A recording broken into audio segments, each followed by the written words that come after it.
सात फेरों के सात वचन, जिन्हें सप्तपदी भी कहा जाता है, हिंदू विवाह का एक महत्वपूर्ण हिस्सा है। ये वचन पति पत्नी के बीच जीवन भर के रिश्ते की नींव रखते हैं, जिसमें एक दूसरे के प्रति प्रेम, सम्मान, सहयोग और जिम्मेदारियों का वचन दिया जाता है। सात फेरों के सात वचन कुछ इस प्रकार से हैं। पहला वचन, वर वधू एक दूसरे से ये वचन लेते हैं कि वे एक दूसरे के प्रति प्रेम, सम्मान बनाए रखेंगे और एक दूसरे की धार्मिक और सामाजिक जिम्मेदारियों में साथ निभाएंगे। दूसरा वचन, वर वधू एक दूसरे से ये वचन लेते हैं कि वे एक दूसरे की खुशियों और दुखों में साथ रहेंगे और एक दूसरे की ताकत बनेंगे।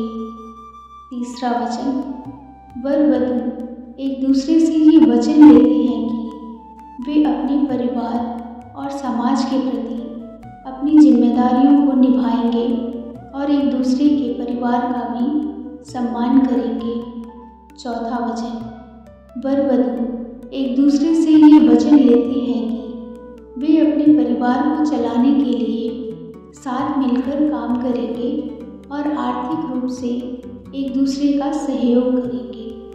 पांचवा वचन, वर वधू एक दूसरे से ये वचन लेते हैं कि वे अपने बच्चों को अच्छे संस्कार देंगे और उनका पालन पोषण करेंगे। छठा वचन, वर वधू एक दूसरे से ये वचन लेते हैं कि वे एक दूसरे के प्रति वफादार रहेंगे और एक दूसरे का साथ हमेशा देंगे। सातवां वचन, वर वधू एक दूसरे से ये वचन लेते हैं कि वे एक दूसरे को कभी भी धोखा नहीं देंगे और हमेशा एक दूसरे का सम्मान करेंगे। ये सात वचन पति पत्नी के बीच एक मजबूत और स्थायी रिश्ते की नींव रखते हैं, जिसमें प्रेम, सम्मान, सहयोग और समर्पण की भावना होती है। Thank you so much.